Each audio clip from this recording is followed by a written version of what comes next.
to Jonathan Taylor. Huge hole. He's at the 30. He's going to go. 10, 5, touchdown. Jonathan Taylor made a man miss the line of scrimmage and then runs it into Pater for a one-handed INT. Are you kidding me? Kenny Moore. What a play by Nyheim Hines.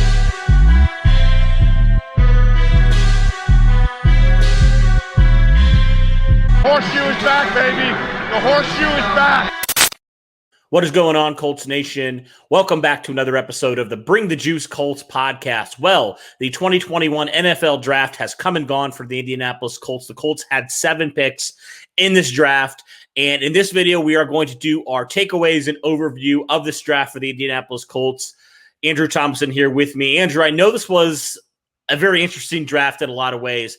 Some picks that really surprised people, some picks that got people really upset and questioning Chris Ballard and everything like that. So we're going to kind of look at some of these picks, look at some of the positions that were addressed, because there were a few positions that were addressed. There were a few that weren't addressed in this draft, kind of talk about everything there. And so I thought we could just start here by the first pick in the first round. The Indianapolis Colts select at pick number 21, edge rusher Kwity Paye out of Michigan.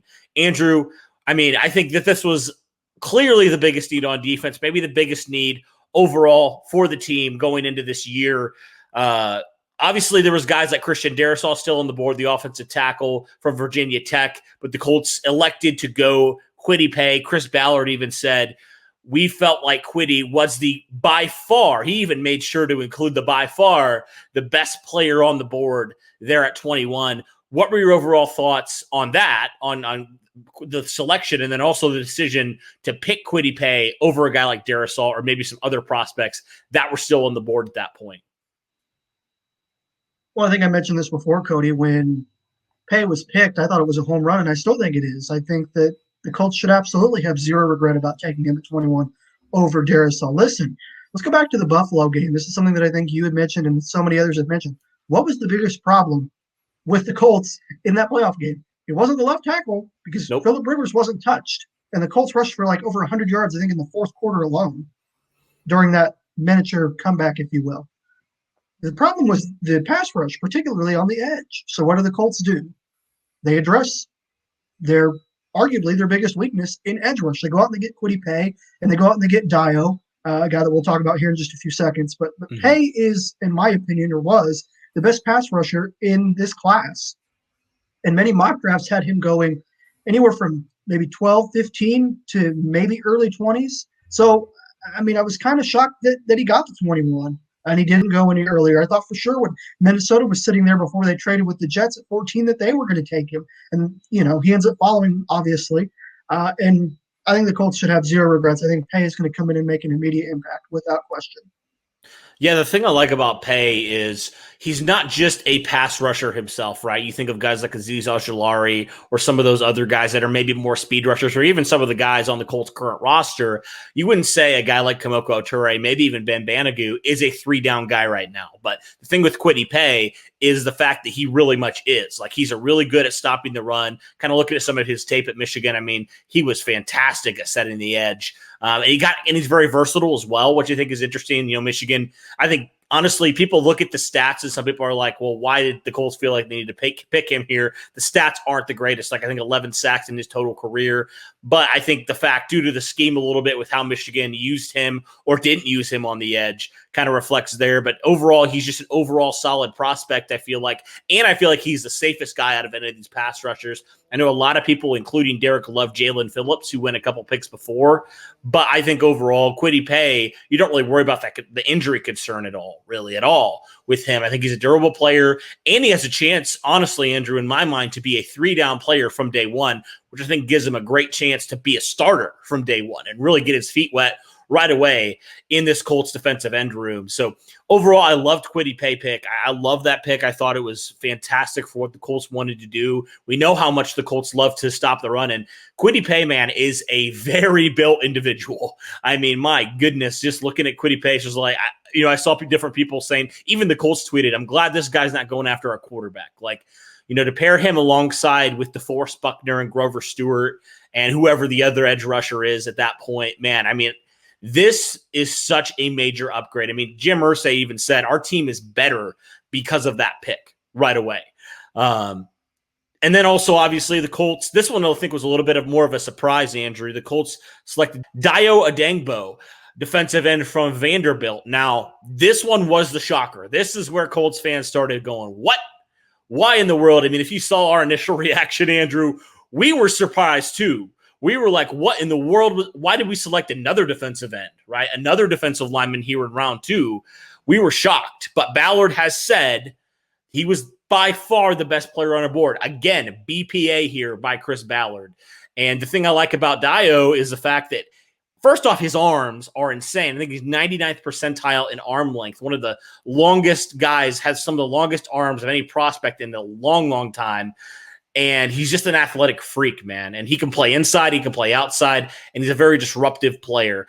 I think personally for me, though, Andrew, I don't know how much I love this pick, not because of the talent, but because of where they picked him and the injury history. I guess the Achilles injury kind of scares me a little bit, but maybe you have a little bit of a different perspective here. Like I said, I'm not doubting the talent. I'm just like the injury. He's probably not going to play this season.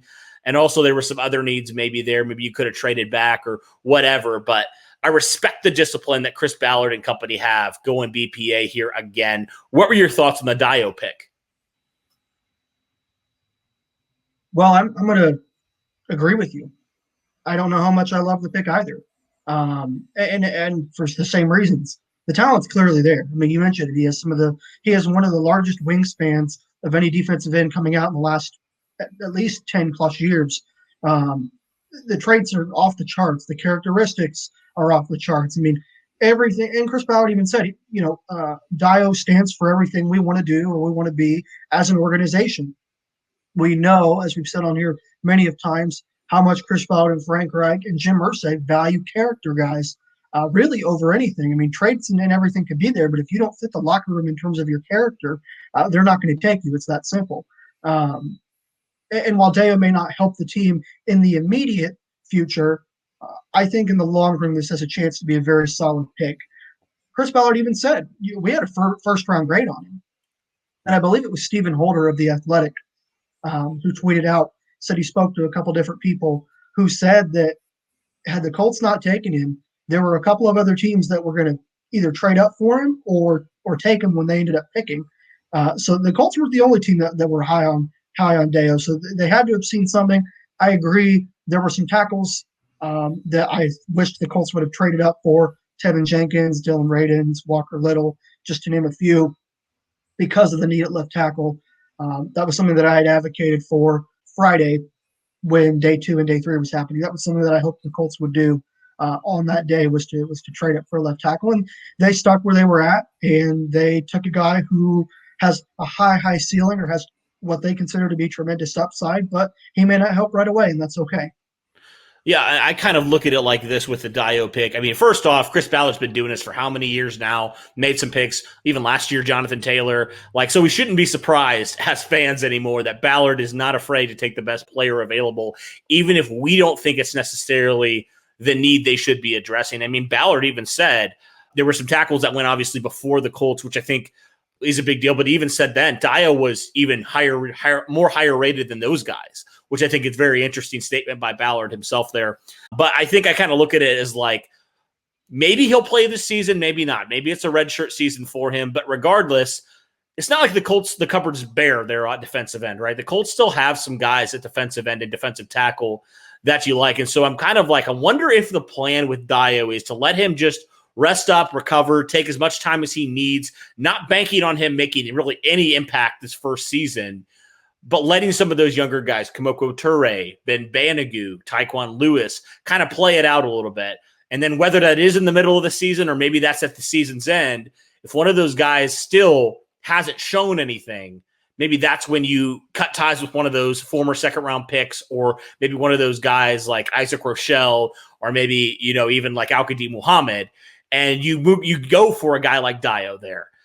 That's kind of maybe my thoughts on what the plan is with him, because he is a physical freak, man. I mean, I'm just kind of imagining kind of when he is healthy, that pass rush package you could have there with Kwity Paye, Kamoko Toure, DeForest Buckner, and Dio. I mean, that is an incredible at least from a size standpoint and a potential standpoint, that's really incredible to think about. That's what you want right there.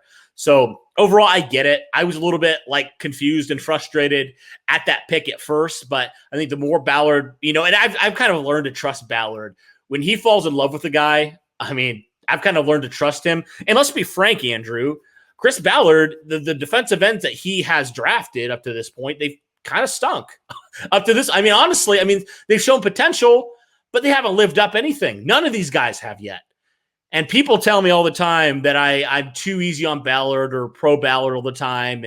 And I just say I'm critical when I need to be. And I think that's a fair take, honestly, that defensive end has not been the best position Chris Ballard has drafted. I think we can both objectively say that, right? And so to take another defensive end, I'm kind of like, I'm all for it because you need to figure it out. I don't care what it takes. Like, you need to figure it out. I feel like you can figure out left tackle a little bit more in free agency or roll with a guy like Sam Tevi, who I know a lot of people don't love, but I don't feel like Sam Tevi is as bad as everybody thinks he is, right? I mean, I feel like Sam Tevi is a solid player. I still feel like the Colts maybe should look to upgrade. I know Eric Fisher is a big name that has been floating around Colts Nation, but overall, I'm just like, pass rush is just such a need. I'm honestly kind of okay with this pick the more that I think about it. And the more I hear Ballard just gushing about him. What are your thoughts on Dio a little bit more? Do you have any other thoughts based off of what I said about it? No, I think you said it perfectly. I think he's a guy that Ballard fell in love with and all of the other scouts fell in love with.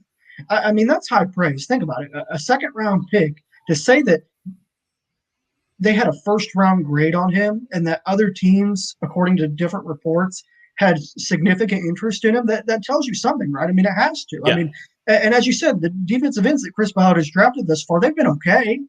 They've shown, as you mentioned, some flashes, but they haven't had that breakout 10, 12 and a half sack season like he's probably expected them to.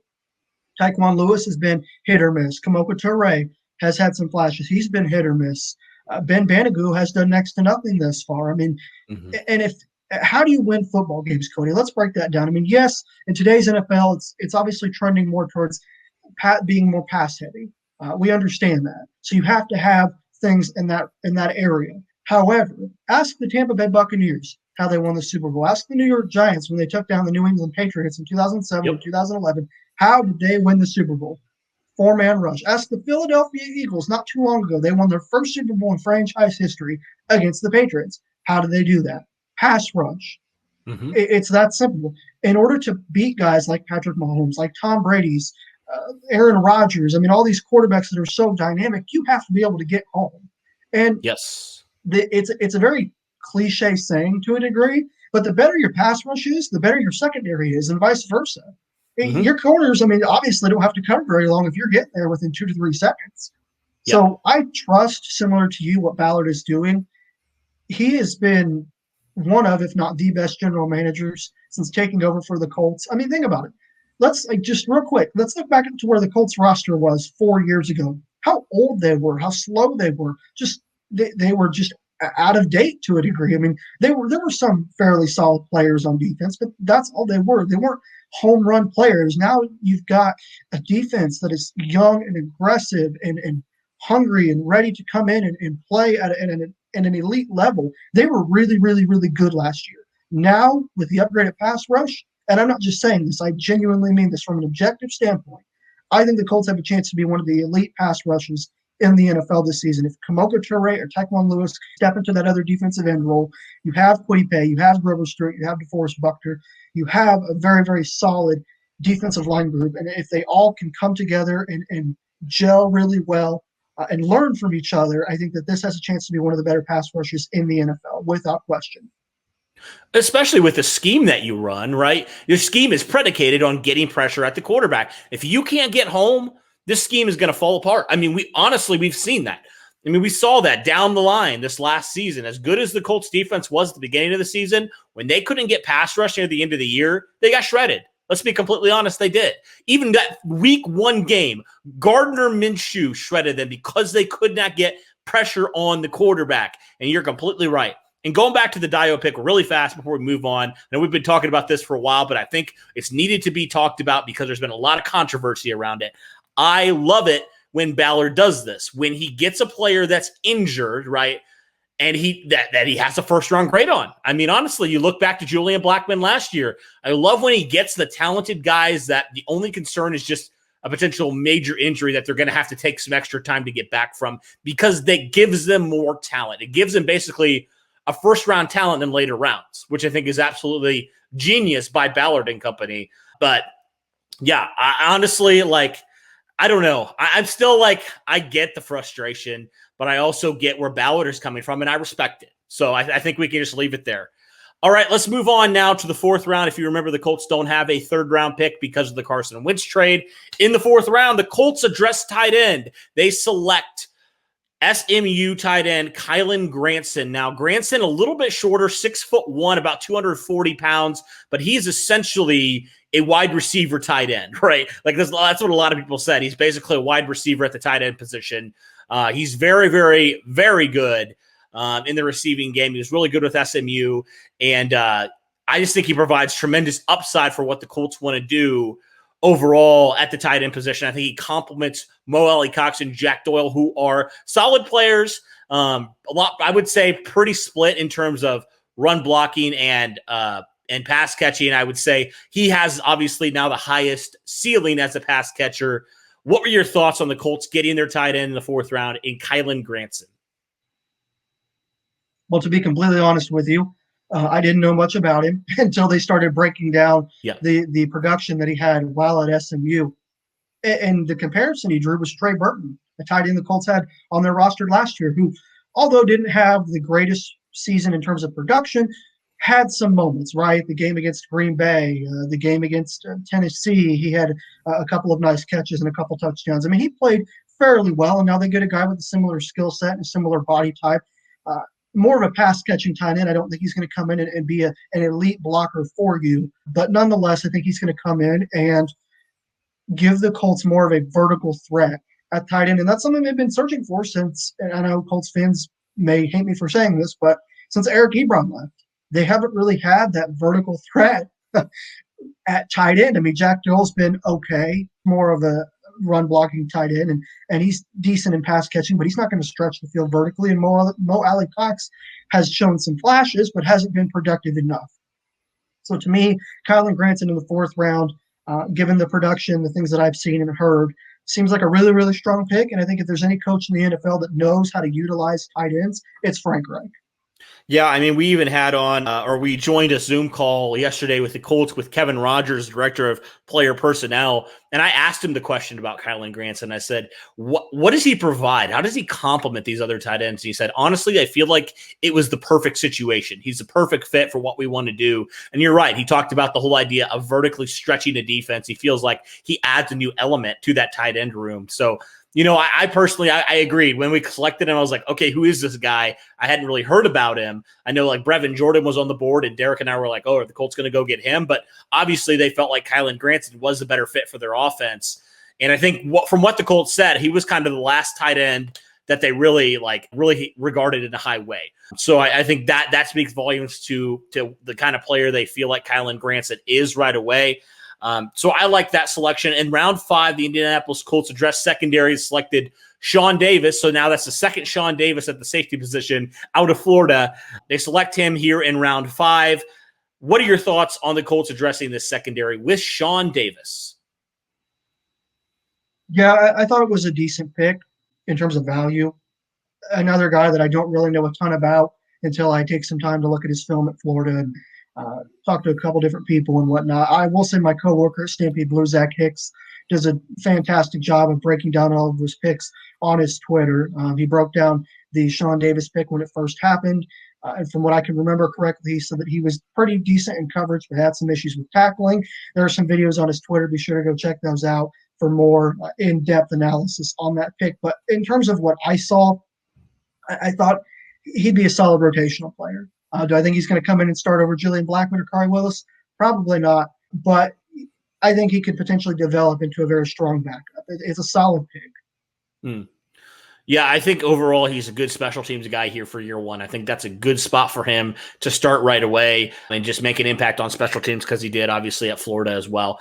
All right, so moving on now, round 6, the Indianapolis Colts actually made a trade.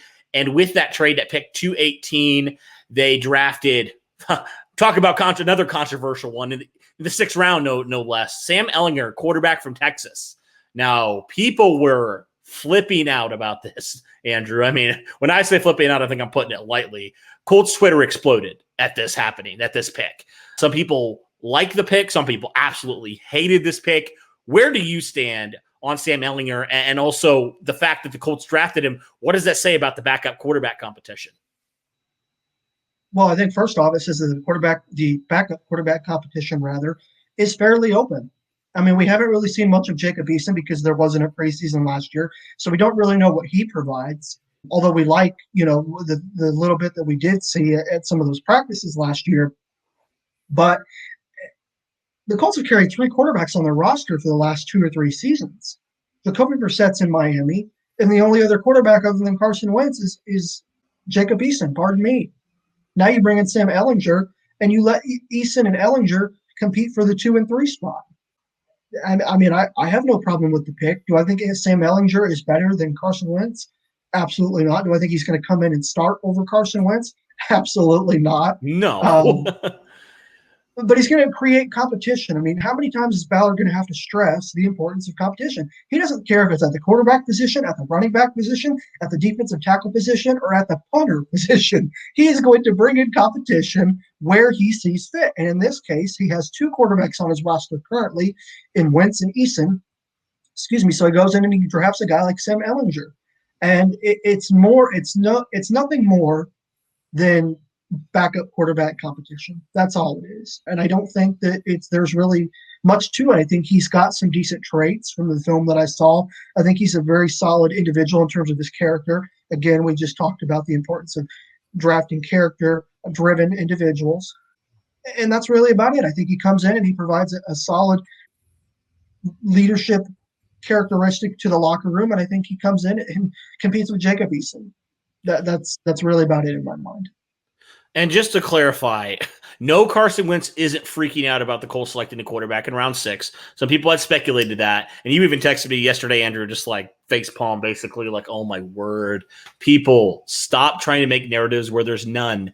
And I think that's the case here.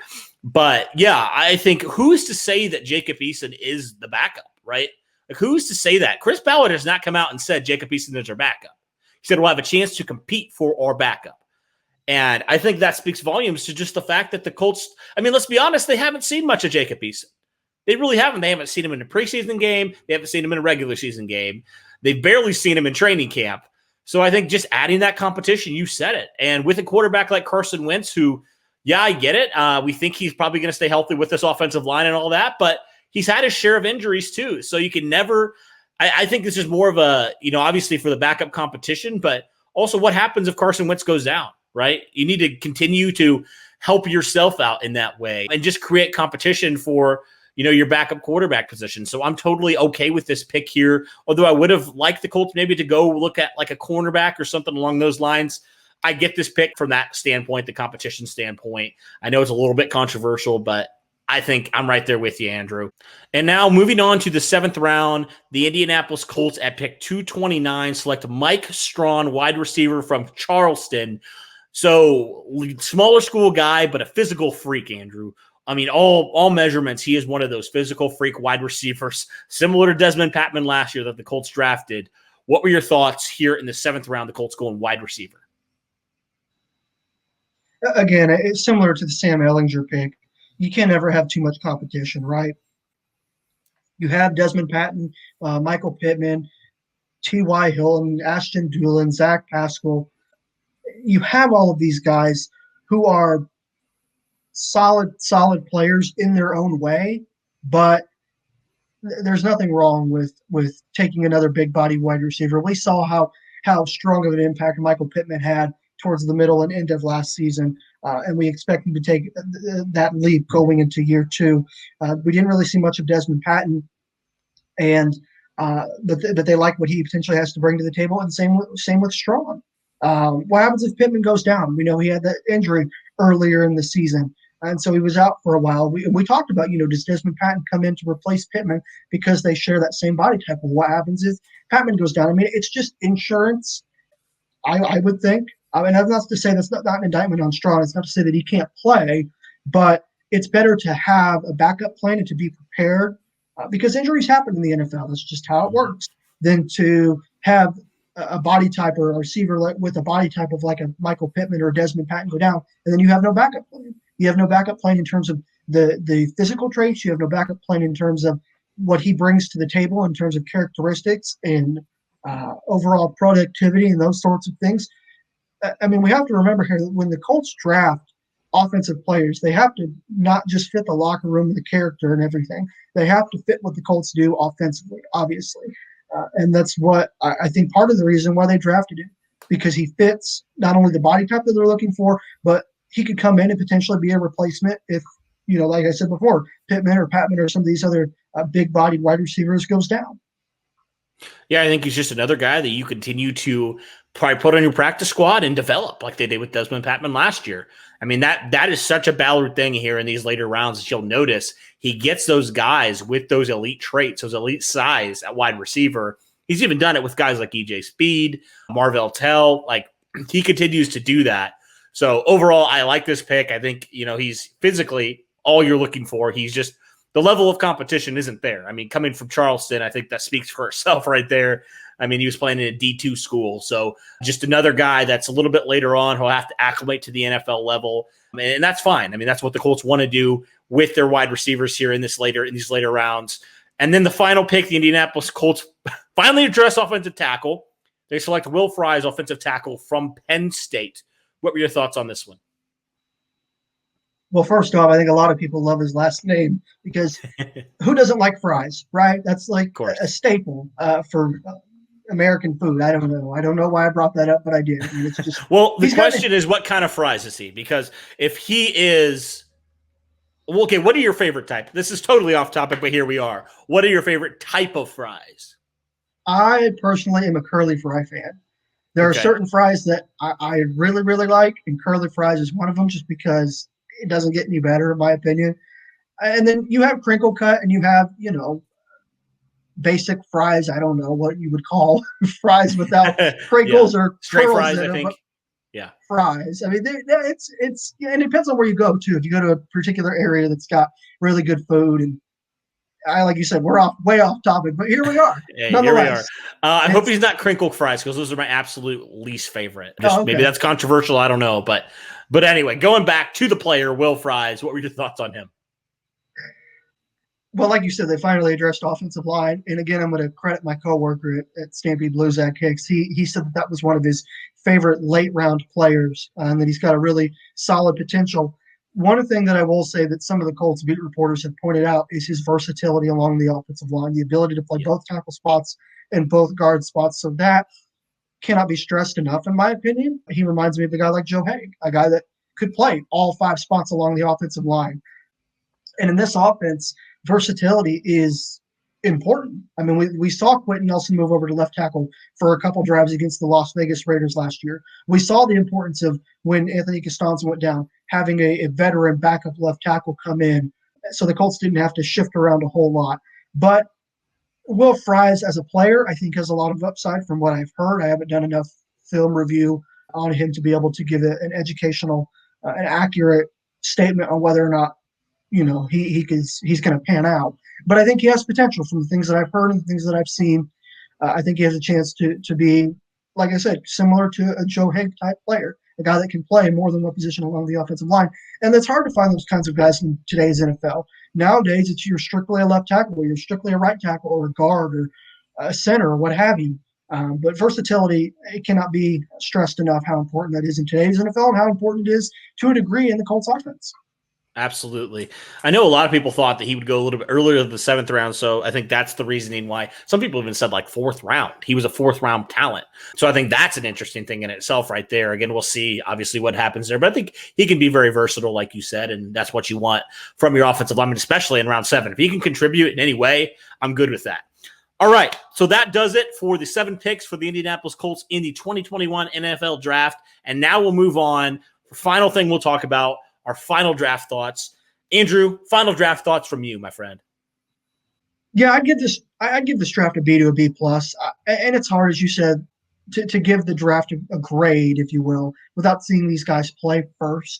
But to me, they address their biggest need in edge rush. You go out and you get Quiddy Pay, you get Deo, you come back and you get a tight end who is going to come in and potentially be productive for you. You go out and you get safety help. You get a quarterback to come in and compete with Jacob Eason for that backup position. And then you go and you get a tackle who's got some versatility along the offensive line. So is it home run A+? I don't know yet. But right now, I think it's a very solid draft. I'll go back to what I said at the very beginning. Quiddy Pay was the best edge rusher in this draft, in my opinion. The Colts landed him at 21. It's an absolute home run pick as far as Pay is concerned. And the rest are very solid additions. And I think, if anything, Cody, if we've learned anything over these last 4 years, it's to trust Chris Ballard. There's a reason he's been considered among the best GMs, if not the best GM in football. He's been given yearly awards for how well he's drafted. I mean, he is the best of the best. And I think if there's anything that we can take away from this draft, it's to trust the process. It's to trust the players that he's brought into the building. And to me, like I said, it's a solid B to a B plus without question. I think you're right. I think it's hard to just say, boom, this is a good draft or a bad draft. I can say personally, I like this draft. I think I've even said I love this draft on Twitter, but I'm not, again, we haven't seen any of these guys play. So I can't say this is a good draft or this is a terrible draft. I can't say that. I don't think anybody else can say that. And the people have been saying that. That's kind of ridiculous in my opinion. I think it's silly to start to even say that at this point. You can like players and you can dislike players. That's fine. I don't really care. I've expressed my potential dislike at certain picks in this draft, but you can't say it until you see some of these guys on the field. I'm going to give it a C+. I'm only going to give it a C+ because I don't know what's going to happen. And I normally just do this, right? So I normally just do that because, look, I don't know what's going to happen. It could be really good. I do like addressing pass rush. Wasn't the biggest fan of the second-round pick, but other than that, I thought you did a really good job. Would have liked offensive tackle, obviously, to be addressed. But other than that, I thought it was a pretty solid draft overall. And if Quiddy Pay can live up to the hype, I mean, I think this can easily be a B to a B+ or even an A here in the next year. I mean, it's just you can't evaluate at this point right now. We can give our overall thoughts, and we have. Well, what do you guys think? Do you like this draft? Do you hate this draft? Let us know in the comments below. But for Andrew and myself, that'll do it for our takeaways and our thoughts on the 2021 Indianapolis Colts draft. Thanks for tuning in, guys. And as always, go Colts.